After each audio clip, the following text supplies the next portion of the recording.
Okay, so let's unpack this. You know that specific feeling. Maybe you felt it in the break room at work when a certain topic comes up. Oh, yeah. Or maybe you're at a family Thanksgiving and a younger cousin starts talking politics and you realize the ground hasn't just shifted, it's completely gone. Right, like you missed a meeting where all the rules changed. Exactly. I mean, 10, maybe 15 years ago, the social contract in the West was pretty clear. It was basically live and let live.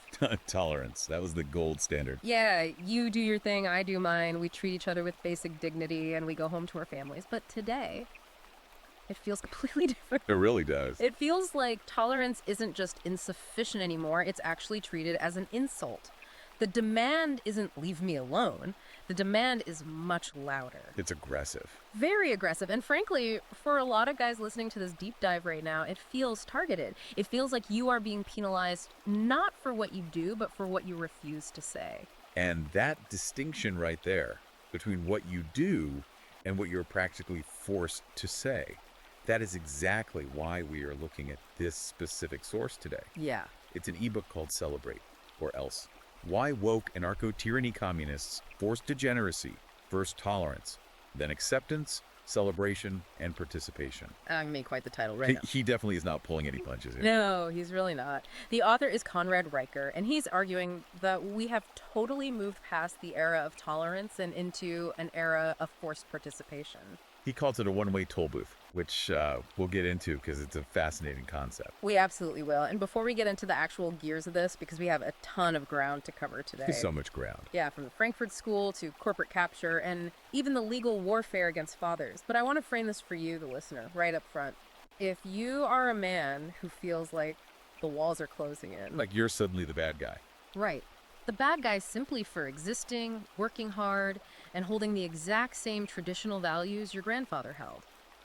If you want to understand how this culture war was engineered, not just that it's happening, this deep dive is for you. It's essentially a field manual. It is. And because we can really only scratch the surface here, if you want the full arsenal of receipts, the legal cases, the historical documents, the actual strategy guides that Riker claims are being used against you. You really need the book. You do. You need to go to Amazon Kindle or Google Play Books immediately and buy this ebook, Celebrate or Else. Seriously, consider it a survival guide for the modern era. Yeah, buy it today.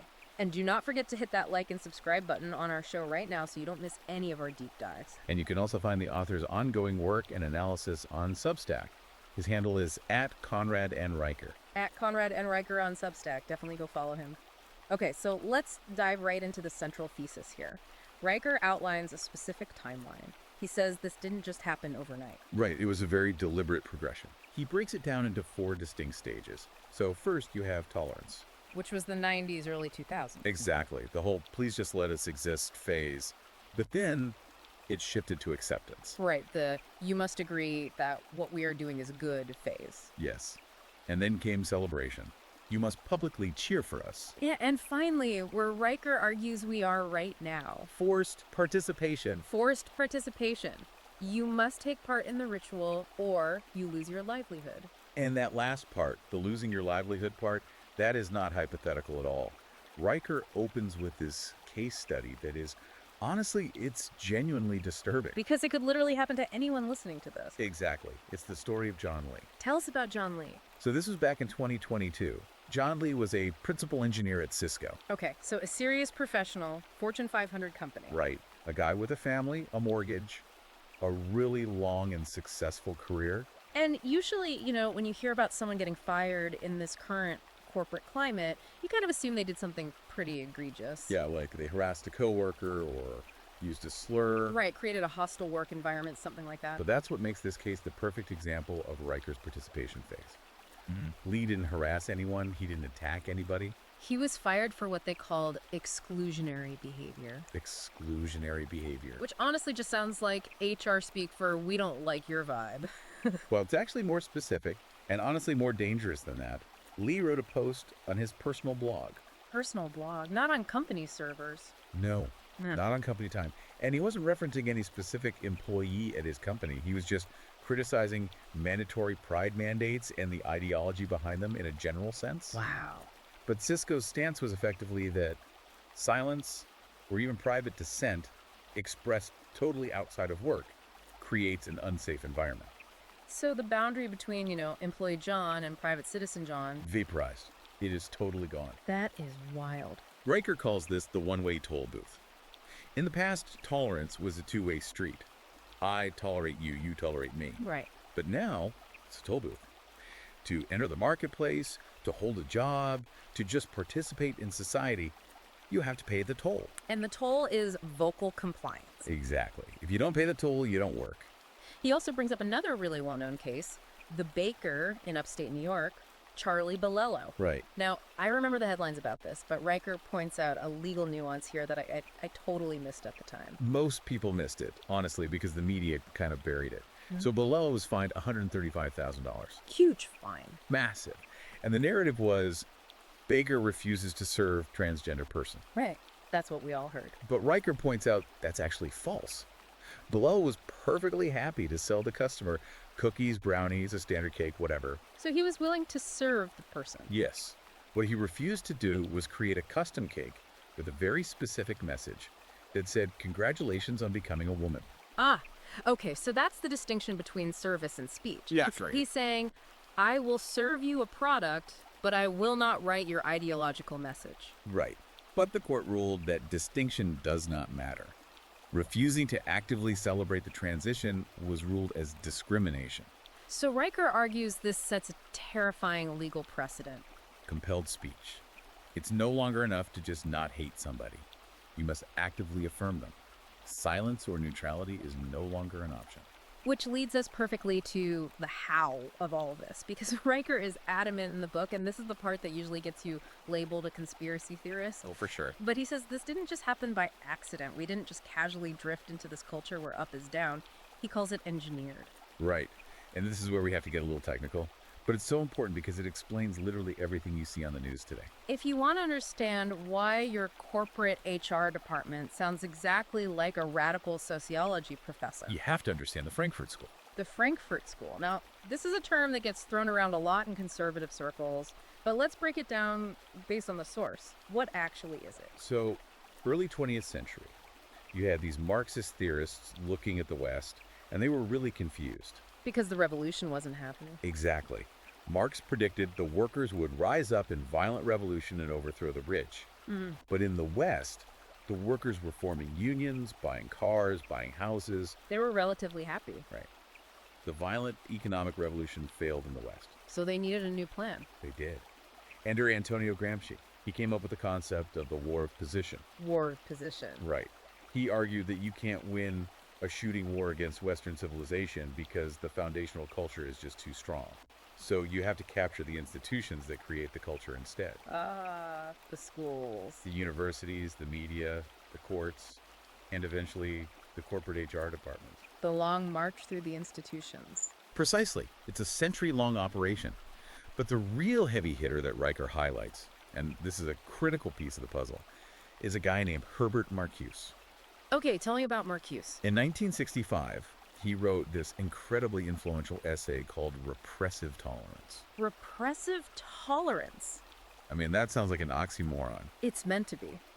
Marcuse argued that pure tolerance, treating all ideas equally, actually favors the status quo. Okay. He said if you treat all ideas fairly, the traditional conservative ideas would always win because they were already established and made sense to people. Right. So, to create a liberated leftist society, he argued, you have to embrace a deliberate double standard. The double standard. Yes. You must be deeply intolerant to the right, silence them, deplatform them, and completely tolerant only of the left. Wait, so when people jokingly say so much for the tolerant left when they get censored, Yeah. they aren't just pointing out hypocrisy, they're actually describing the literal playbook. That is Riker's exact point. It's not hypocrisy, it's hierarchy. Under Marcuse's theory, silencing traditional values is actually a moral duty. Wow. It's a feature, not a bug. They aren't trying to be fair. They are trying to win. That completely explains the modern censorship complex. But Riker goes even deeper into the ultimate target of this march. And this is wild. He says the target isn't just capitalism or the government, it's the family. Specifically the father. Yeah. Riker brings up another theorist from this era, Wilhelm Reich. Okay. Reich believed that the nuclear family was what he called a fascist microcosm. He literally viewed the father figure as a miniature Hitler. A miniature Hitler. I mean, for what? Telling your kid to eat their vegetables and do their homework. In their theoretical framework, yes. The theory is that the family unit teaches a child to respect authority, to value tradition and lineage. Right. If a child respects their father, they will naturally respect the state and the church in a traditional sense. So to create a new revolutionary subject, you have to completely break the authority of the father. Because if the child answers to the state instead of their dad, Then the revolution is secure.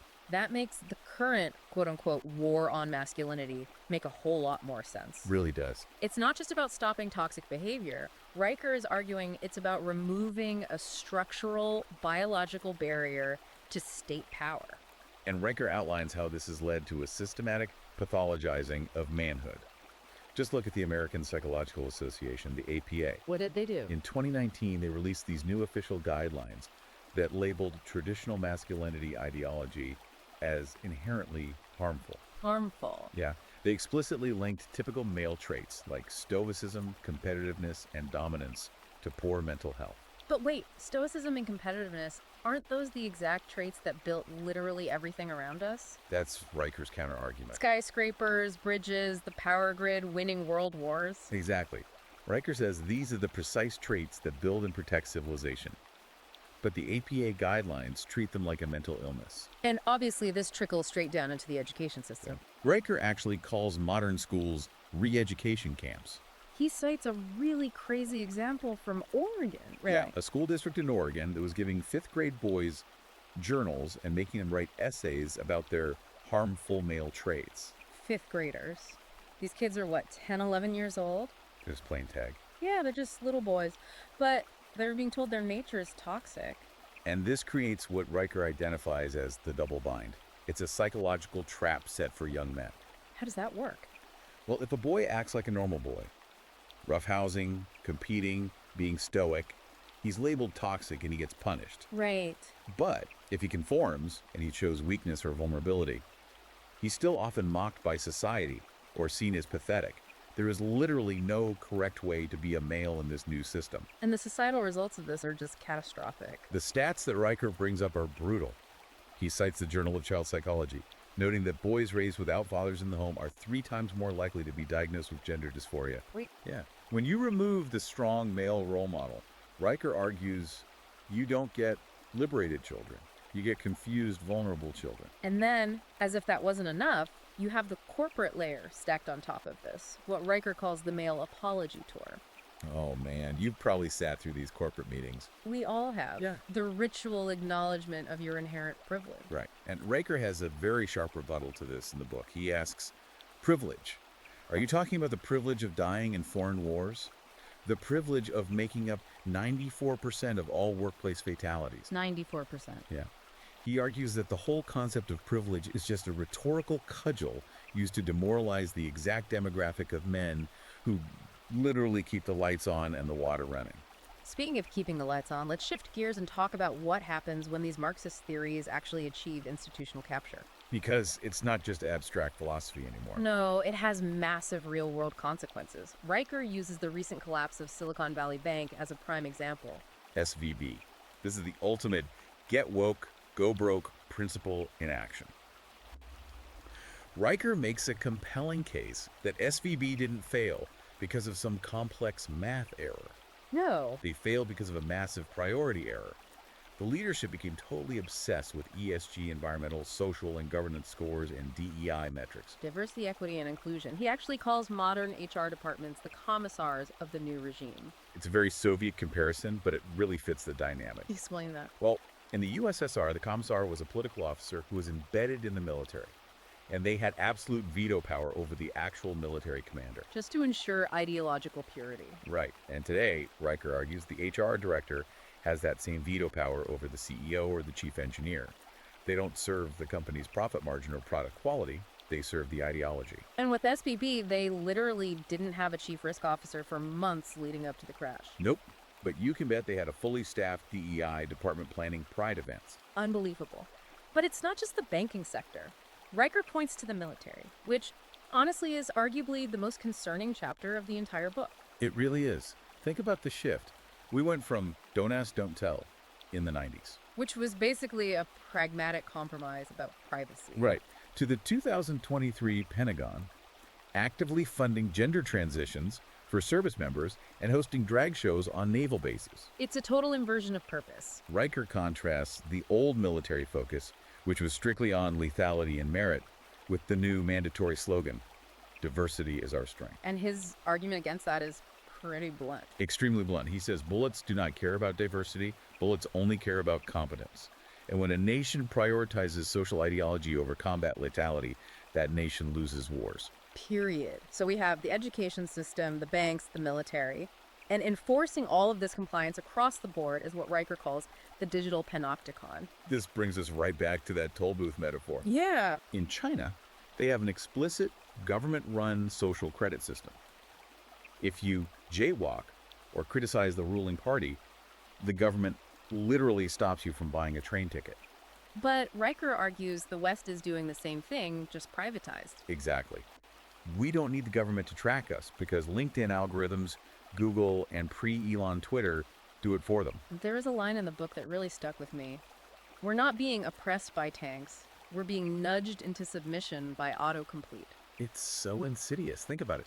If you refuse to put pronouns in your corporate bio, maybe the algorithm just quietly shows your profile to fewer recruiters. You'd never even know. Right. If you post a traditional family opinion on Facebook, you just get shadow banned. You aren't arrested in the middle of the night. You just disappear from the public square. It's a soft totalitarianism. It makes you police your own speech because you're terrified of being financially unpersoned. Which is incredibly effective. But the absolute sharpest edge of this whole ideological wedge, and I think the one that is going to make every single father listening to this deep dive furious, is the transgender issue regarding children. Yes. This is where the rubber finally meets the road on parental rights. And this ties directly back to what we were talking about with the Frankfurt School, the ultimate goal of separating the child from the parents.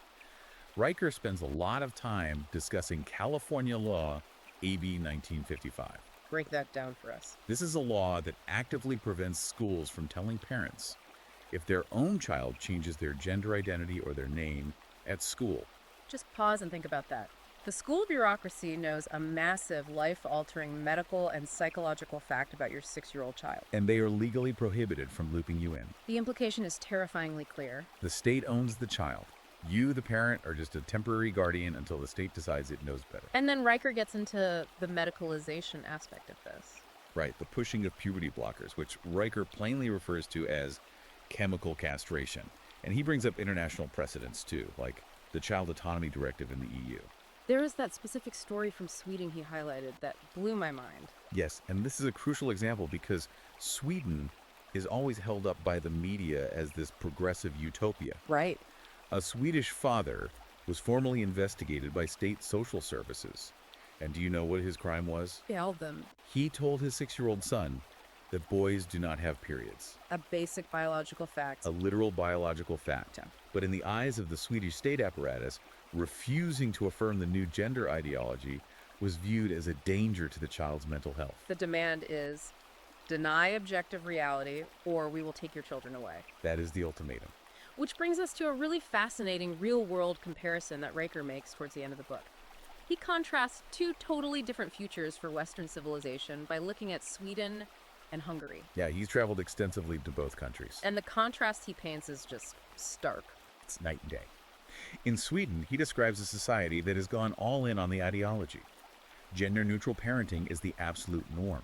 But the result isn't this promised utopia of happiness. Not at all. He documents incredibly high rates of male loneliness. And even worse, a phenomenon where native Swedish women are deeply pressured into what he calls intersectional loyalty. Meaning what? Meaning they are pressured to ignore their own physical safety regarding the massive spikes in crime from immigration just to avoid appearing racist or intolerant. Wow! And then he looks at Hungary. Hungary is the exact inverse. They looked at the Western model and went the complete opposite direction. How so? They actually have constitutional definitions protecting marriage as strictly between one man and one woman. Okay. Their public history textbooks are designed to teach children pride in their nation and their ancestors, rather than historical guilt. And the statistical outcomes. They are mind-blowing. Riker notes that in Hungary, 82% of youth identify as heterosexual. 82%. And in Sweden. Only 58%. 58%. Yeah. I mean, that is a statistical impossibility without massive top-down social engineering. You do not get a swing that huge in a single generation naturally. No, you don't. Riker sums up the comparison perfectly. He says, one country is raising strong citizens, the other is raising confused, medicated subjects. Mez. Okay, so here's where it gets really interesting for the listener. If you are hearing all this, you might be feeling what the internet calls black-pilled. It sounds incredibly hopeless. Yeah, you feel like the institutions are totally captured, the laws are literally written against you, the whole culture is hostile to your existence. But Riker does not end the book on a downer. No, he doesn't. He actually pivots to a very aggressive, very practical call to action. He calls it the make me attitude. I loved this section. It's simple, but it is purely defiant. It's all about absolute noncompliance. Riker argues that men in the West have been deeply conditioned to be polite, to go along, to get along. Right. And that politeness is now being weaponized against us. He writes, real men don't trade their integrity for comfort. So what does that actually look like in practice, like on a Tuesday morning at the corporate office? It means when HR sends that email asking you to put your pronouns in your signature block, you don't make a big screaming scene. You don't do it. You just ignore it. Exactly. Yeah. If they demand you wear a pin or celebrate a month you fundamentally disagree with, you just politely decline. You look them in the eye and say, no, thank you. You stop apologizing for existing. Yes. Stop apologizing. But we have to acknowledge that is risky. I mean, you could end up exactly like John Lee at Cisco. It is extremely risky. Yeah. Riker doesn't sugarcoat the danger of pushing back. But his core argument is that the alternative is infinitely worse. Because the alternative is losing your soul and eventually losing your children and your civilization. Right. He says this counter-revolution isn't about violence or screaming on the internet. It's about three things: presence, purpose, and principle. And he brings it all the way back to the role of the father. Because that is the ultimate rebellion. Yeah. If the Marxist system wants to destroy the father figure, then being a strong, present, unapologetic father is literally the most revolutionary act you can commit right now. Don't let the algorithm or the iPad raise your kids. No. Don't let the captured school system indoctrinate them. You have to build the fortress at home. The future belongs to the builders, the ones who don't wait for permission to lead. That line from the book really stuck with me. It's powerful. It completely shifts the mindset from being a victim of the culture to being an architect of a new one. Exactly. Stop complaining about the institutions they are destroying and start focusing all your energy on what you are building. Look, we have covered a massive amount of ground today, but I promise you, we have really only given you the barest outline of this book. Not even 10% of it. Right. If this conversation resonated with you today, if you're driving your truck or sitting at your desk nodding along thinking, finally someone actually put it into words, Wow. You owe it to yourself and your family to get the full manual. Absolutely. Do not wait. Go to Amazon Kindle or Google Playbooks right now. Search for Celebrate or Else by Conrad Weicker. Buy the ebook. Read it. Frame it as an investment in your sanity and the future of your kids. And here is a small thing you can do that actually matters a lot in this digital panopticon we talked about. Leave a 5-star review once you buy it. Oh, that is huge. The big tech algorithms actively try to bury books like this. They try to hide this information from men who need it. A 5-star review is a massive signal boost. It helps other red-pilled men find the truth. Riker specifically asks for this in the book to help break the silence. And you can and should follow the author directly to cut out the middleman. He's at Conrad N. Riker on Substack, Twitter, and YouTube. Get the intel straight from the source. Do not let the autocomplete nudge you into silence, guys. Riker's message is ultimately one of extreme clarity. You are not crazy. You're just awake. You are awake in a world that has gone intentionally insane. And this book brings all the receipts to prove it. And it reminds you that every single day you have a choice. You can celebrate their ideology, or you can look them in the eye and say, make me. I know exactly which one I'm choosing.